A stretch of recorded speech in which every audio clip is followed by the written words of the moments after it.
Assalamualaikum warahmatullahi wabarakatuh. Jumpa lagi dengan saya Mas Mud. Masih di seputaran anxiety disorder, psikosomatis, dan dispepsia. Di video kali ini saya ingin bercerita.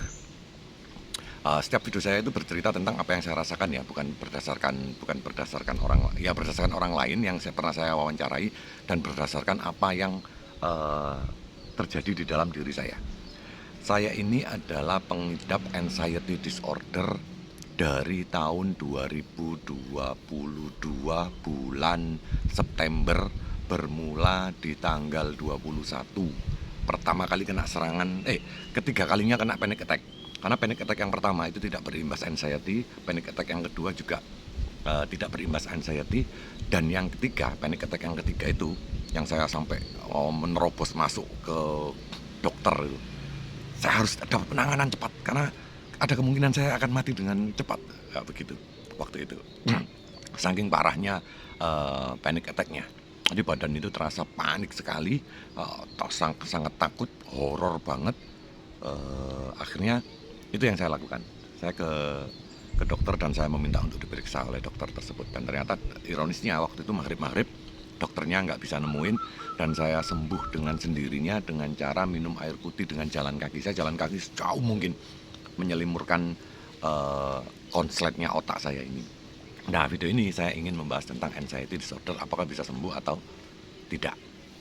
Kalau kita bilang apakah bisa sembuh, saya pastikan bisa. Kalau dari wawancara saya dengan orang-orang yang sudah pernah sakit anxiety, dan beliau usianya sudah usia senja, sudah di usia 70 tahun ke atas dan 60 tahun ke atas. Beliau kenanya itu di usia 30-an atau sebelum 30 karena permasalahan hidup beliau tersebut. Ada yang wanita, ada yang pria. Itu saya tanyain semua. Ternyata ketika saya lihat perilakunya, beberapa kali saya juga pernah keluar dengan beliau itu. Ternyata memang beliau sudah sembuh, anxiety-nya sudah sembuh. Cuman dispepsianya yang sesekali kambuh. Tapi anxiety-nya sudah sembuh. Makanya saya bilang, apakah anxiety disorder itu bisa sembuh? Kecemasan berlebihan itu bisa sembuh? Bisa. Dengan cara apa? Jadi saya mengingat lagi di video-video saya yang dulu itu, saya menyatakan sembuh itu di video saya yang keempat ya, di bulan keempat. Bukan video keempat, di bulan keempat. Saya bikin video setiap hari untuk perubahan, karena saya orangnya ini suka merekam apa yang terjadi di diri saya kala itu, buat dokumentasi saja. Awalnya saya bikin YouTube itu memang dibuat dokumentasi, seberapa lama saya bisa bertahan atau seberapa lama saya bisa sembuh. Waktu itu begitu. Sampean kalau lihat video-video saya yang lama-lama itu, wah, ngomongnya pelan, terus selalu merengut begini, itu masih ada itu. Itu kecemasan ada. Mungkin di video di bulan ke-6 mungkin ya, yang sudah bisa ceria lagi itu biasanya.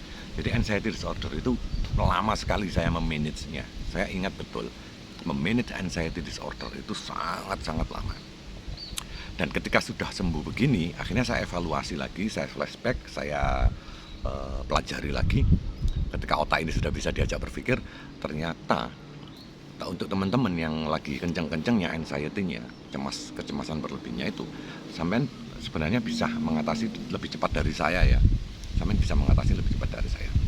Dengan cara apa? Dengan cara yang pertama adalah menjaga pola makan sampean. Itu sudah pasti.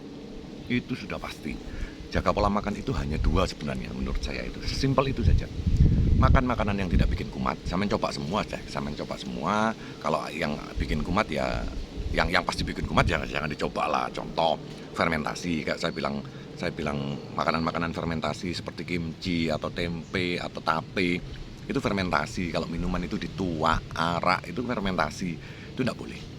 Itu pasti tidak boleh. Nomor dua, yang tidak boleh itu adalah santan. Santan itu susah dicerna oleh lambung ya, lama. Minyak santannya itu di lambung itu akan lama, itu bisa menyebabkan berproduksinya gas berlebih di dalam lambung. Terus setelah itu, yang lain itu sambal itu sedikit sih sebenarnya yang masalah dengan sambal. Kalau saya ini kan nggak pernah bermasalah dengan sambal, cuman pernah sesekali bermasalah dengan sambal itu, terutama di sambal yang mentah dengan kadar banyak tomat. Tapi kalau sambal mateng, sambal bajak atau tomatnya sedikit, saya nggak pernah bermasalah dengan sambal sampai detik ini. Dari awal sampai sekarang nggak pernah bermasalah dengan sambal. Asalkan jangan terlalu pedes ya. Terus kopi dan teh, remeh ya. Seolah-olah kayak kopi. Oke lah, kopi kafeinnya tinggi. Kalau teh itu kan hanya 25% dari kopi kafeinnya. Saya dulu sering minum teh, nggak pernah minum kopi, akhirnya minum teh. Begitu minum teh kok tetap kumat ya lambung ini ya. Ternyata teh itu juga mengandung kafein meskipun hanya 25% dari kafeinnya kopi. Itu sangat-sangat harus dijaga. Itu yang pasti. Yang nggak pasti ya makanan-makanan yang sudah jadi seperti halnya yang ada kacangnya kayak pecel atau rawon. Rawon itu kan mengandung keluak itu kan eh, sangat berbahaya ya kalau mentah ya. Kalau masaknya orangnya kurang bisa itu bisa mengakibatkan gas lambung. Terus batagor, pokoknya sioma yang bumbu-bumbu kacang itu gado-gado itu bermasalah itu. Ketika kita masih tidak kenceng ya, ketika anxiety-nya masih tinggi, lambung kita kena sedikit aja langsung connect ke pikiran, langsung kacau sudah. Nah, itu harus dihindari untuk sementara. Kalau saya begitu, makanan hanya itu saja. Jangan makan makanan yang menimbulkan gas dan minuman. Jangan yang bisa menimbulkan gas, soda juga termasuk. Atau sampean pilih sendiri lah, sampean pilih sendiri mana yang bisa bikin kumat, jangan dilakukan. Tapi kalau saya berpola pikir yang sekarang ini yang sudah benar-benar sembuh, kalau saya dulu mengalami, saya pasti akan hindari semua. Selai coklat, selai kacang, selai stroberi, segala macam, roti-roti, tepung-tepungan itu akan saya hindari semua. Dulu masih saya makan, jadi agak lama sembuhnya. Tapi kalau sampean sadar, sampean tahu, sampean hanya makan nasi putih dengan lauk, nasi putih dengan, kalau tempe boleh ya, tempe itu kalau sampean masih belum kuat, itu fermentasi kan bagus itu, tempe itu bagus, saya rekomendasikan banget. Nah, kalau nggak kuat itu digodok lah, digodok atau digoreng juga boleh, minyaknya sedikit. Terus tempe itu penting, wajib. Saya menu wajib tempe itu, bahkan saya jus sekarang. Terus apa namanya, sayur-sayuran, hanya makan-makan begitu saja, sampai misalnya perut Anda akan cepat membaik, lambungnya itu akan cepat membaik. Jika ada tukak lambungnya akan menutup dan akan membaik. Itu kalau dari segi makanan dan minuman. Kalau terus yang kedua, dari pola pikir tentunya, karena anxiety disorder itu urusannya dengan pikiran ya. Yang tadi itu kan solusi untuk meredakan lambungnya agar tidak memicu ke anxiety-nya. Tapi kalau untuk bagaimana sampean bisa memperbaiki pola pikir jika sampean masih merasakan sensasi karena yang disebabkan oleh asam lambung terlalu banyak. Makanya saya bilang yang pertama adalah perbaiki pola makan. Setelah itu sembari perbaiki pola makan juga perbaiki pola pikir ya. Tapi setelah itu ketika sudah tidak ada sensasi di tubuh, ketika sensasi itu sudah mulai menurun, pikiran kita sudah mulai bisa jernih, sudah bisa diajak mikir gitu kan, lah baru pola pikir itu diterapkan yang bagus dan benar. Dan kita dengarkan afiliasi atau motivator tentang sesuatu yang positif, karena tidak lepas dari hal-hal tersebut. Karena begini ya, rata-rata orang anxiety disorder itu, kita itu, kalau saya sih ya, itu bukan biasanya, cenderung apa namanya, menyesali masa lalu, apa yang sudah terjadi. Terus sama takut akan masa depan. Apa yang belum terjadi itu sudah kita pikirkan, biasanya begitu. Kalau saya sih begitu. Kalau yang awal ini tidak selesai dengan masa lalu. Yang pertama kita harus berdamai dengan hati kita berdamai dengan masa lalu. Jika kita merasa kurang baik atau kurang bagus kualitas hidupnya, kita perbaiki. Jika kita merasa punya salah yang banyak, mau ke sesama manusia atau kepada Tuhan, kalau ke Tuhan kita tinggal bertobat saja karena Tuhan itu Maha Pemaaf. Kalau ke manusia kita tinggal berbuat baik saja kepada manusia yang pernah bermasalah dengan kita. Setelah itu kita berdamai dengan hati kita tidak menyesali masa lalu, kita sudah lupakan semua masa lalu, kita tutup sudah, tidak usah melihat spion lagi. Spion itu hanya dilihat sesekali, hanya untuk belajar agar tidak ketenggol gitu aja, ibarat nyetir itu. Jadi masa lalu kita hilangkan. saat ini kita perbaiki, kita perbaiki kualitas diri kita, bagaimana agar masa depan akan terasa lebih mudah. Caranya begitu saya itu biasanya itu kalau malam itu merancang apa yang harus saya lakukan besok paginya. Jadi sebelum tidur itu saya merancang sambil baca-baca atau apa. Yang jelas mendekatkan diri kepada Allah itu sudah pasti ya. Baca-baca, ada wiritan-wiritan yang dikasih oleh orang-orang atau siapapun itu, saya baca terus sambil merenung. Sebelum tidur itu saya sudah langsung ngomong ke diri saya sendiri, besok pagi begitu sholat subuh saya harus duduk, saya bikin wedang kurma dikasih air panas, diseduh dikit-dikit. Ini contohnya. Karena kurma itu manfaatnya sangat banyak sekali. Nah, saya bikin itu. Setelah itu matahari begitu keluar, saya jalan kaki 1 kilometer. Seminim-minimnya itu 1 kilometer kalau pagi. Apapun yang terjadi, seminim-minimnya itu 1 kilometer terjadi. Saya harus jalan. Karena target saya itu 4.000 sampai 5.000 langkah kaki per hari yang saya harus targetkan, itu harus tercapai. Setelah itu saya bersih-bersih rumah. Ketika tidak ada pekerjaan, ketika tidak ada unsur pekerjaan, karena saya freelance ya. Karena ketika tidak ada pekerjaan, saya bersih-bersih rumah. Saya sapu-sapu rumah, saya bersihin semuanya yang di luar rumah. Yang di dalam rumah urusan istri ya. Ya saya bantu-bantu sedikit yang istri tidak keberatan. Ada kalanya kita itu tidak boleh mengerjakan pekerjaan yang istri tidak suka. Seperti halnya ketika saya harus bersih-bersih dapur itu, istri saya tidak membolehkan. Karena itu ranahnya istri, jadi takut naruh tempat salah atau apapun itu. Tapi kalau di luar kan itu ranahnya suami, ranahnya lelaki. Saya bersihkan semua. Contoh ini karena angin ya, tadi sudah disapu, sudah berserakan lagi ini daunan kering itu.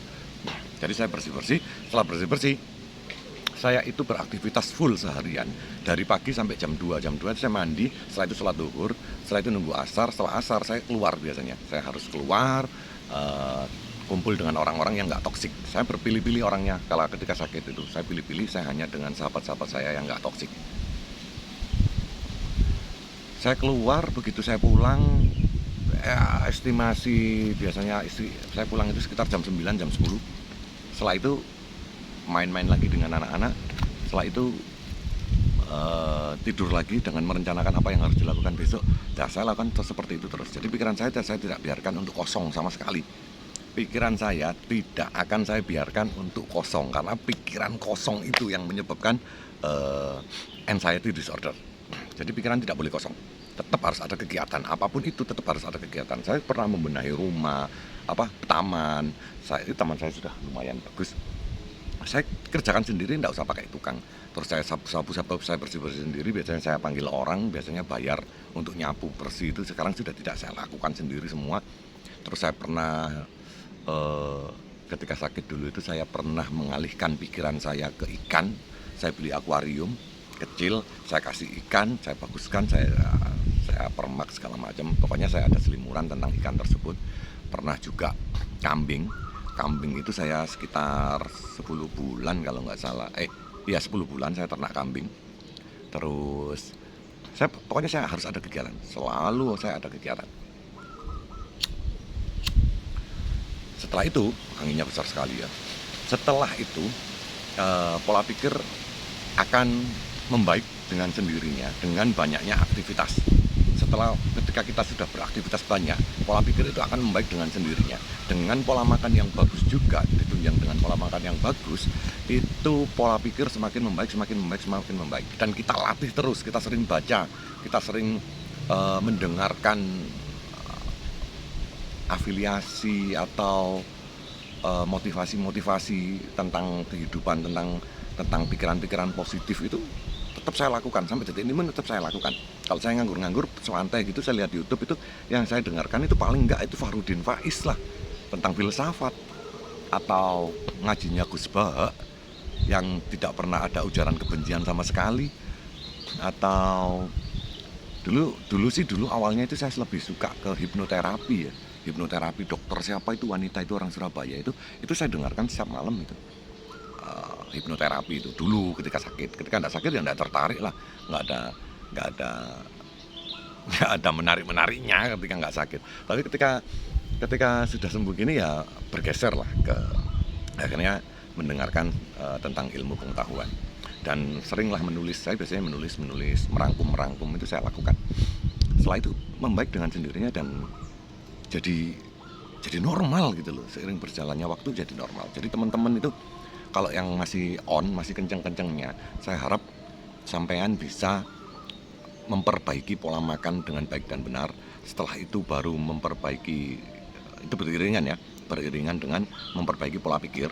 Setelah memperbaiki pola pikir, sampean bisa memperbaiki pola hidup. Pola hidup ya beriringan juga sebenarnya. Jalan kaki atau olahraga, sampean harus tertib olahraganya. Dan yang terakhir itu sampean memperbaiki pola sifat. Sifat kita dirubah. Kita harus sadar bahwasanya kita harus jadi manusia yang setiap harinya itu selalu lebih baik, selangkah lebih baik terus. Ketika kita sudah klik dengan itu, kita sudah komitmen dengan diri kita bahwasanya kita akan selalu melakukan sesuatu yang lebih baik setiap harinya, maka penyakit itu akan hilang sendiri dan kita akan lebih berbahagia. Kita bisa menerima kehidupan kita apa adanya, lebih santai, lebih enjoy menjalaninya, dan penyakit hilang semua. Tidak akan ada penyakit yang mampir ke tubuh kita, seperti halnya kata pepatah Yunani atau mens sana in corpore sano. Ya itu kan, ketika kita kecil sering diajarkan itu ketika di pelajaran olahraga. Di dalam jiwa yang kuat terdapat tubuh yang kuat, atau sebaliknya di dalam tubuh yang kuat terdapat jiwa yang di dalam tubuh yang sehat terdapat jiwa yang kuat. Nah, itu jadi patokan itu bahwasanya ketika kita mengalami sakit anxiety disorder, kita harus perhatikan pola pikir, pola makan, pola pikir, pola hidup, olahraganya itu, dan pola sifat kita harus dijadikan lebih baik. Kita jadi orang yang lebih baik. Dan alhamdulillah ketika sudah 2 tahun lebih ini, ketika saya rubah semuanya itu, terutama di pola sifatnya itu, yang kita unduh dari kita perbaiki pola sifat adalah hampir setiap hari saya dicari oleh teman-teman, karena pribadi saya jadi pribadi yang lebih baik. Jadi teman-teman itu lebih suka ada yang datang ke rumah. Kadang-kadang saya dipanggil oleh teman saya, diajak pergi, diajak nongkrong, diajak terlibat dalam suatu pekerjaan mereka yang bisa menghasilkan cuan tentunya.